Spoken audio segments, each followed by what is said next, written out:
Ready हो जाए। चलिए, तो यहाँ पर बोलते रहना कि जरूर नहीं आ रहे हैं। तो शमशेर बहादुर का लिखा हुआ देखिएगा, ऊषा।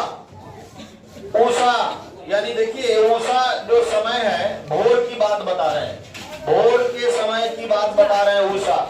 शमशेर बहादुर का लिखा हुआ ऊषा शीर्षक जो है, ये 10th क्लास में भी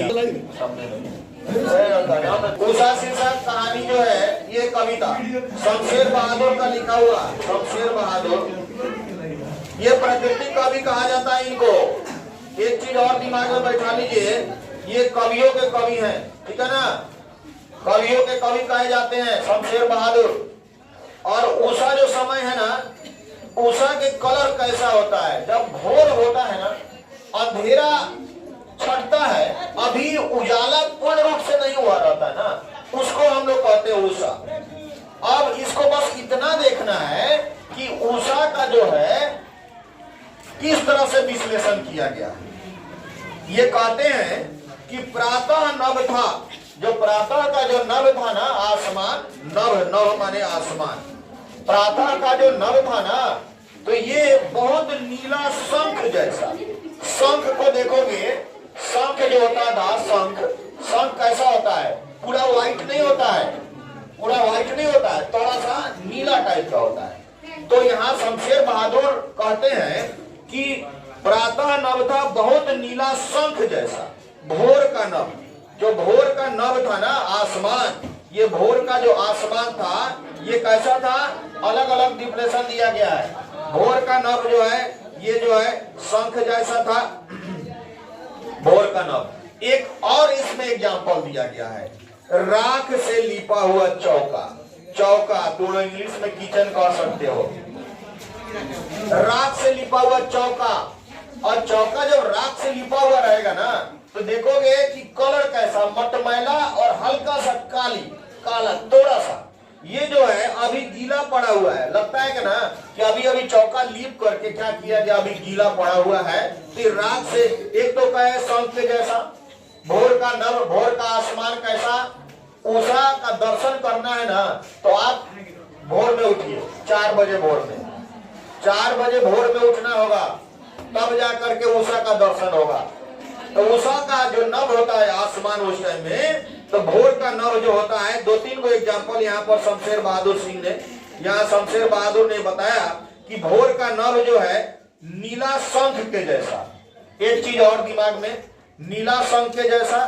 दूसरा, राख से लिपा हुआ चौका जो अभी भी गीला पड़ा हुआ है। तीसरा इन्होंने एग्जाम्पल दिया उषा का, क्या कि बहुत काली सील जरा से लाल केसर से जैसे धुल गई हो। अभी अभी लगता है कि सिलवट पर, पत्थर का जो सिलवट है, उस पर लाल केसर को पीसा गया है, अभी अभी धो करके अभी हल्का उस पर बचा हुआ है, तो उसको बोलते हैं। ये बताते हैं, उसका एग्जाम्पल दिए हैं कि उस कलर सिलवट पर जब केसर लाल पीस दिया हुआ है और धोया हुआ थोड़ा बचा हुआ है, और उसका कलर जैसा होगा ना, उसी को क्या कहते हैं, उषा का नभ वैसा ही कलर का होता है। बहुत काली सील। यहाँ देखिए, यहाँ लिखा हुआ है क्या कि बहुत काली सील जरा से, चलो लगा दीजिए। में हम अभी पूछेंगे, खड़ा करके पूछेंगे 3-4 को एग्जाम्पल शमशेर बहादुर सिंह का। देखिए, सबसे पहले बात कि उषा का जो वर्णन यहाँ किया गया है ना, उषा का वर्णन, और एक और क्वेश्चन आएगा कि उषा का जो वर्णन किया गया है और उसमें उसकी तुलना किस किस से चीज की गई है, किस किस से तुलना कराई गई है। फिर से देख लीजिए एक बार, उषा का जो है तुलना किस किस से किया गया है। शमशेर बहादुर ने उषा की तुलना किस चीज से की है। सबसे पहले तो बहुत नीला जो है शंख, ये शंख से तुलना किया गया है, क्योंकि नीला जो है आसमान, भोर का जो शंख होता है, ये भोर का जो आसमान होता है वो नीले शंख की भांति।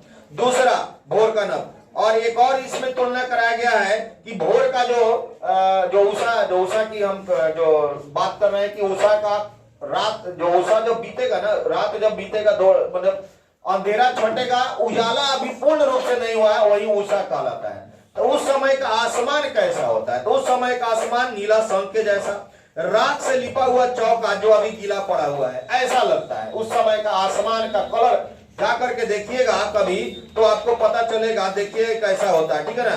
और एक और एग्जाम्पल यहां दिया गया है, बहुत काली सील जरा से लाल केसर जैसे धुल गई हो। काली सिलवट पर, पत्थर की सिलवट पर लाल केसर पीस करके और थोड़ा सा जो छोड़ देता है तो वो कलर जैसा होता है ना, वैसा कलर उषा के समय, भोर के समय का नभ यानी आसमान वैसा लगता है। एक और एग्जांपल यहां शमशेर बहादुर ने दिया कि स्लेट पर लाल खड़िया चौक, जो खड़िया है ना चौक, जो हम लोग पेंसिल से लिखते हैं स्लेट पर, तो ये जो है स्लेट पर लाल चौक से अगर कोई मल देना तो उसकी कलर जैसी होगी, वैसा ही उषा के समय का जो नभ होता है आसमान, उसका कलर वैसा होता है। नीला एक और दिया है, नीला जल में या किसी गौर झिलमिल दे, कोई नहा करके, नौयुवती नहाई है और झिलमिल उसका जो जल में उसका जो शरीर है वैसा जो दिख रहा है ना, वैसा यहाँ पर तुलना का जैसे हिल रही हो। और ये सारा का सारा लगता है एक प्रकार का जादू है, इतना खूबसूरत यहाँ पर चरित्र चित्रण किया गया उषा का, क्या बताए, गजब का यहाँ चरित्र चित्रण शमशेर बहादुर ने। ये प्रकृति के चरित्र चित्रण करने वाले बहुत ही इंपॉर्टेंट कवि कहे जाते हैं। और ये सारा जादू कब टूटता है ना, पूछता है, जादू टूटता है इस उषा का अब सूर्योदय हो रहा है। सूर्योदय जब ही होगा, सूर्य का प्रकाश लालिमा जब छा जाएगी तो ये उषा का जादू टूट जाता है, नहीं तो तब तक जो है पूरा जो है ये बना रहता है। इसलिए उषा शीर्षक जो है बहुत पहले ये कई, जैसे केवल इंटर में ही नहीं, 10th क्लास में भी उषा शीर्षक पर पढ़ना था, ग्रेजुएशन में भी आपको मिलता था, तो ये चेंज हुआ सिलेबस। और इसके पहले जयशंकर प्रसाद 8वीं तक, सुभद्रा कुमारी, एक मिनट, हाँ, सुभद्रा कुमारी चौहान की बात हम शमशेर बहादुर को ला दिए। तो यहाँ पर चलिए, ठीक है, तो ये एमए तक जो है यहाँ तक हम उस पर चले गए हैं थोड़ा पढ़ाने के तरफ में, ठीक है। तो ये आप देखिएगा, ये उषा का जो टोटल का टोटल देख रहे हैं, उषा का किस किस चीज से वर्णन किया गया इसको ध्यान में रखना है। चलिए ठीक है, रहने दिया जाए, अब इसके बाद क्वेश्चन आंसर कंप्लीट करवा और इसको देख लीजिए। चलिए।